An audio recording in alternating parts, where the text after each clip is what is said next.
ሐሳባችን ቀለበት ማድረጋችንም ስለዚህ ነምጪ ገባሽ አይደለ? በቃ በቃ ከዚህ በላይ ምንም እንድታረጋ አንተ ዳኒ ማድረግ እንደሚችል ማሳየህ እኮ አሳየው። አረባ አቀባታ ዳኒ ና ቆይ አሚርቶ ምንድን ነው ፈልጋችሁ የመጣችሁ? ተናገሩ። ዝም በሉ ቁሙ እናንተ ምንድን ነው ፈልጋችሁ? አብርሃም ቀለበት ማድረግ አይችልም። አንተ ማን አይችልም? ዳኒ አሽንድ ቆይ አሚሩ ዝም በለው። ለምን ነው ማድረግ የማይችል? ሩት አልፈቀደችለት። ፈቷታል። የተፋቱ ሰው የአብርሃም ወንድም ነኝ ስለሚመለከተኝ ነው። በየትኛውም በኩል ይሁን ወንድሜ ነው። በእናት ነው ባባስ ተፋታችኋል። ምን አገባ? እዚህ ለምን ያልተጠራችሁበት ቦታ ለምን ትመጣለህ? ለምን አንተ ምን አጨብጫቢ ነህ? ይሄው ስለምእሺ አጨብጫቢ ነኝ። እንደፈለግሽ በይ። ዝም ብለህ እንደርጎ ዝም በፈለክበት ጥልቅ አትበል። እንደፈለኩ የፈለኩበት ጥልቅ ብላ አይመለከትሽ። እንደፈለክስ ጥልቅ ስትል ዝም ብያለሁ። ካሁን በኋላ ግን ነገር ካባ አይ መከራከር አብርሃም ማለት አይ ያልተጠራሽበት ቦታ ለምን ትመጫለሽ? አይመለከትም። እኮ መውጣት በእንደዚህ አይነት ቶን አይደለም አሚሩ ተወጆ አትለፋ አሚሩ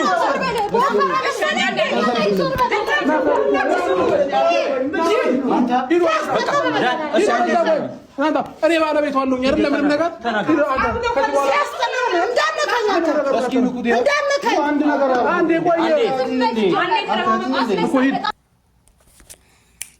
ጨሰ አቧራው ጨሰ እንግዲህ እንዳያችሁት ነው። በዚህ መልኩ እየጨሰ እየተጫጫሰ ነበር። በጣም ነው የሚገርመው። በጣም ነው የሳቁት ማለት ነው። ወይኔ ጉዴስ! በዚህን ያክል በእውነት በጣም ነው የሚገርመው። የዚህን ያክል ተንጨርጭረሻል፣ የታባሽ ይገባሻል ማለት ነው። ወደሽ ከተደፋሽ ቢረግጡሽ አይክፋሽ ብሏል የሀገሬ ሰው ሲተርትና፣ እንደዛ ስትሆኝ በቀን ስንት ጊዜ ስትባበይ የነበርሽ ሴትዮ አሁን ተረገጥሽ። አቤት አቤት! ወንድ ልጅ እኮ ግን ከቆረጠ ቆረጠ ነው። ከምር በጣም ነው ደስ ያለኝ። እውነት ነው የምላችሁ።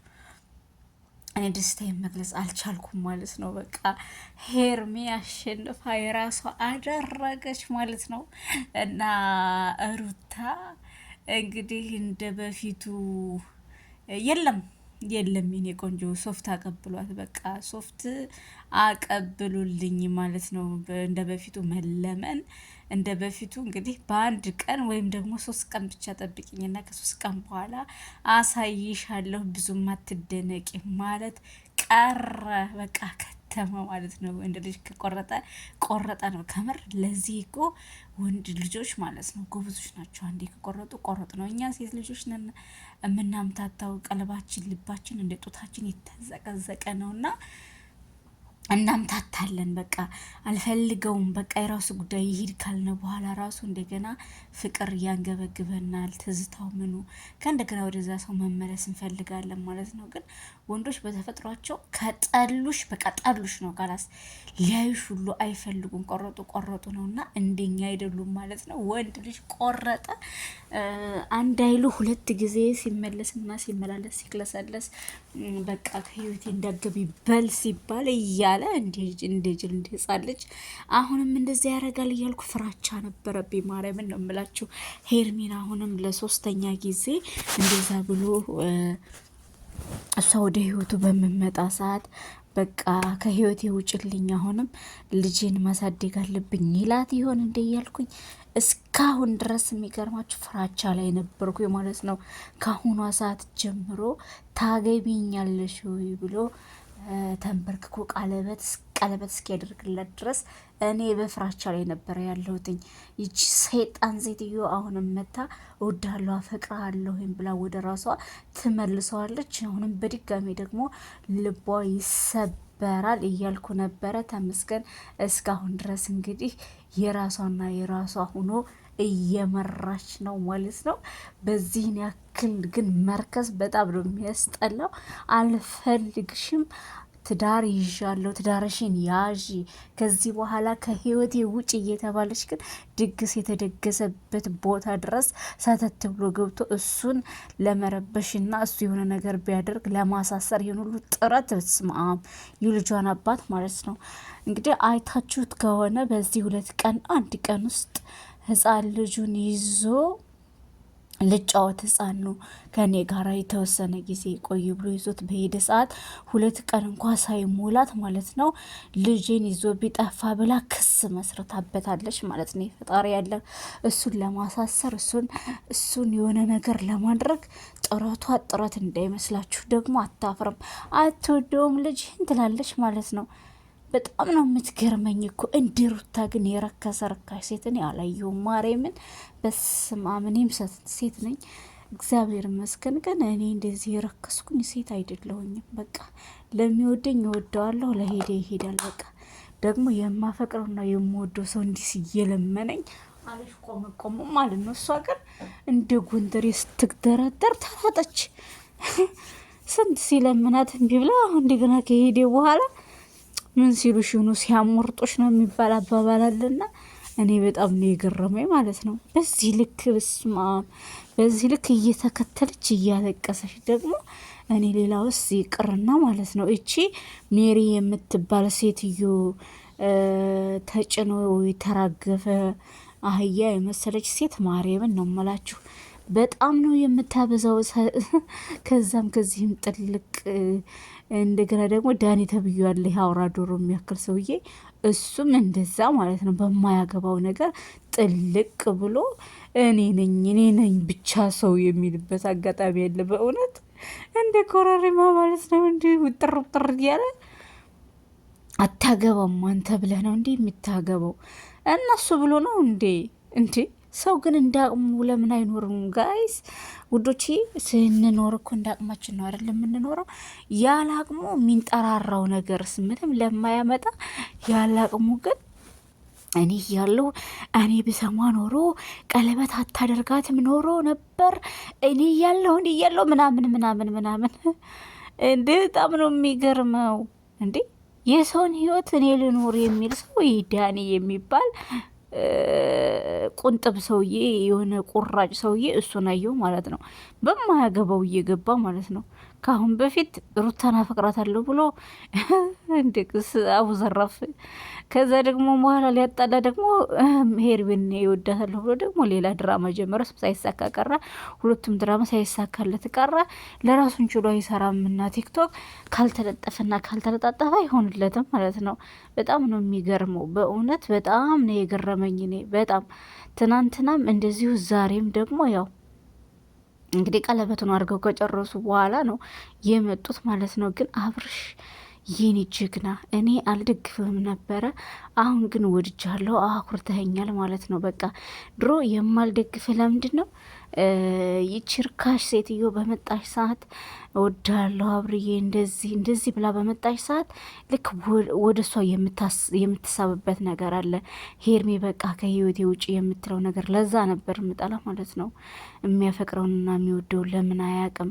ለምን 2-3 የልጅቷን እንደዚህ እየተመላለሰ ለእሷ መደበሪያ እያረጋት ለምንድን ነው? ልቧን ባፈቀረች ልቧን ለምን ይሰብራታን እያልኩ ጠላ ነበር። አሁን ግን በእውነት በጣም አድናቂህና ተመልካቾቻችሁ ሆኛለሁ ማለት ነው።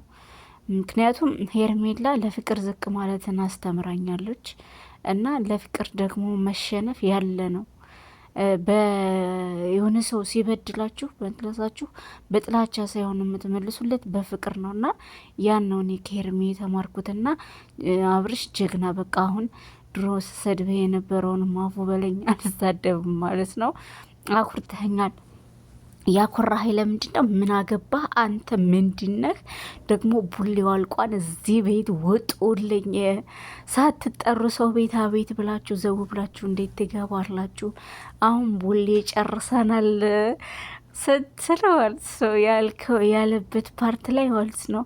በጣም ነው ያሳቀኝም ደስ ያለኝም ማለት ነው። ወንድ ልጅ እንደዚህ ኮራ አበጥ ብሎ ሲናገር ነው ደስ የሚለው ማለት ነው። የሚልፈጠፈጥ ወንዴ በዛ ላይ አቅሙን ሳያቅ እንደዛ ኮራሪ መድኃኒት ብዬ ፊጥ ማለት አያዋጣም። በቃ ማድረግ ያለበት ሰው ወንድ ልጅ በአቅሙ ነው መኖር ያለበት፣ እንዳይናቅ ማለት ነው። እንዳይናቅ በአቅሙ ሲኖር ደስ ይላል እንጂ ዝም ብሎ ያለ አቅሙ ከዛ ሄዶ ሄርሜላን እመታለሁ ብሎ መገልገል ማለት ነው። እሷ እኮ እግዚአብሔርን ካልፈራች እንደሆነ አንድ ጥፊ በደህና ብታጮለ እኮ አይወድቅም፣ ከብር ይወድቃል። እና ከዛ መሀል እመታለሁ ብሎ ሁሉ ተነስቶ ነበረ ማለት ነው። እንዴ ያወኩሽ ናኩሽ አላይ ሀገሬ ሰው ንግስት ናት ንጉስ እኮ ናት የሚሉት ነገር ደግሞ አለ። ታዲያ ለምን ንግስት ከሆነች እሷ ያገባትም ለምን አሳልፎ ይሰጣታል? ምንስ አገባው? እንደው ሰው በሰው ህይወት ላይ እንዴት ይፈተፍታል ነው? ለምን የራሳችሁን ህይወት አይኖሩም? በእርግጥ እኛም ተነስተን እየፈተፈትን ነው። ይሄ ሳንቲም ሆኖ ነው እነሱ እንኳ አይደለ፣ እኛ እንኳ ገና አልቀመስንም እና የቀመሱት በእርግጥ ሳንቲሟን ላይ ነው ትኩረታቸው። ድራማም እኮ ሊሆን ይችላል። ነገር ግን ደግሞ ድራማም ቢሆን በዚህን ያክል ተመልካች እንዲንቀውና ተመልካች የጭ ደግሞ ዝም ብሎ ጥልቅ በያገኘበት ብሎ የሆነ እንዳንቋሽሸው ራሱን ዝቅ ማድረግ የለበትም። ራሱን ሆኖ መስራት አለበት ማለት ነው። በጣም ነው ያስጠላኝ። በጣም ያቺ ወደር ሴትዮ መሬም ነው ሜሪና ይሄ ዳኒ ተብዬው ማለት ነው።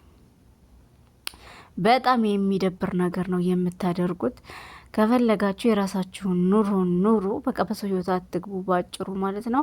እሱ ደግሞ ህይወቱን ይኖርበት። አትኖርም፣ ቀለበት አታረግም፣ አታገባም። ሩታ አልፈቀደችልህም፣ ቀለበቱን አውልቅ። አንተ ማን አባህነህና ነው ቀለበት የሚያወልቅልህ? በኩርኩም ነበረ ማውለቅ። ይሄ የወለቀ ዶሮ ማለት ነው። ኮከናም እንዴ አንተ ማን አባህና? ማንና ሲጀምር ምን አገባህ?